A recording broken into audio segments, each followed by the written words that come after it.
today, together, I'm going to take you through a variety of ideas. We all think we're good listeners, right? Of course we do. I'm a good listener, you're good listeners, right? I'll prove now in a moment that we're not. We think we are, but sadly we're not. Show of hands only, right? I'm going to ask you a question, show of hands. How many people in this huge room suffer from a condition that I suffer from, known as name amnesia? It's where you meet somebody new, you're shaking their hand, it's only been 2 seconds, you've already forgotten their name. Anyone? Oh my goodness. Oh, look at that. That's a lot of people. Now, why does this happen?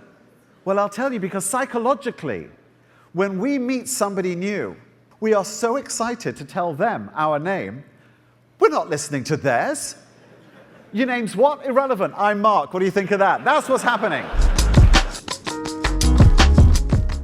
This is a keynote about communication excellence and its link to business success. Think about your job. All right, if you got it, great. I'm now about to tell you about 3 other jobs that you have. Are you ready? Here we go. This is your 3 new jobs. Job number 1, you are head of sales for yourself.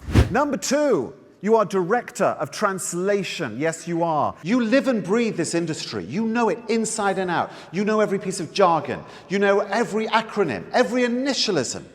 The problem is, the more senior you become, the smarter you become, the more chance there is that you could suffer from what's known as the curse of knowledge.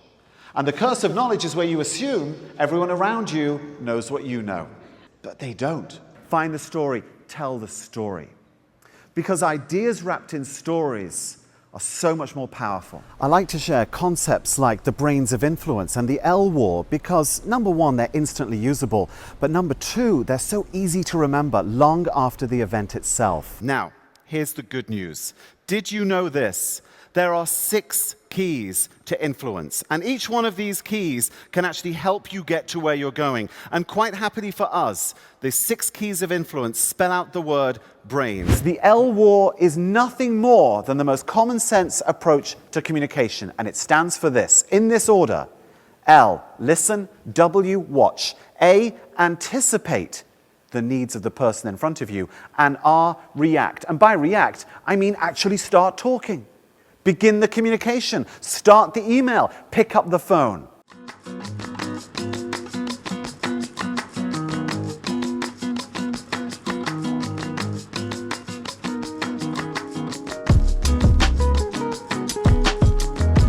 I've learned that there are 3 keys to absolute success. First, it's all about smart storytelling. Then, it's about the ideas that you share. They've got to be practical and relevant specifically to that audience. And finally, there's humor. To the runners, right? So you're out running, it's freezing cold, you're in your shorts, you're running along, your eyes are streaming, and you see another runner coming towards you, right? You see them in the distance. And they get closer and closer, and then they're right at that point where you know it's okay to look at them. And you do, and you go, all right. Just that moment, shoom, and then they've gone. That moment is where you are the same tribe. You look at each other and you go, we are the superheroes. Everyone else, just a lump, but look at us. But most importantly, in my opinion, it's the connections that you make. Because your network is more than just the people who know you. Your network, if I may define it, is the people who know who you are, know what you do, and know how good you are at it. Your unofficial sales team. Several years ago in the UK is my favorite influence story around social proof. The HM Revenue and Customs, the Inland Revenue, which, as you know, is the equivalent of the IRS here in the United States, the tax authority, they discovered that about 10% of people were paying their taxes late. They didn't like this. So they put out an ad campaign. And I'm paraphrasing hugely, but it went something like this. Did you know that 10% of British citizens are paying their taxes late? This cannot be allowed to continue because we cannot provide essential public services. Pay your taxes on time or else, right? Great campaign. 1 year later, would anyone care to shout out to me how many people paid late? Remember, year dot was 10%. This campaign ran 1 year later, anyone?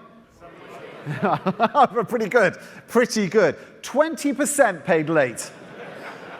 Why? Because of the jealousy effect. They heard this message and they went, wait, what? You can pay late? I never knew that. Do you broadcast the fact that you're a specialist? Be out there, be thought leaders, be seen, be heard. Because when people notice that you have the experience, you've been there, you've seen it, and you've done it, there's trust, and there's nothing more powerful than that. It is simply about adjusting what we do to suit the person in front of us. It's about listening, watching, anticipating their needs, and then responding in exactly the right way. Thank you very much.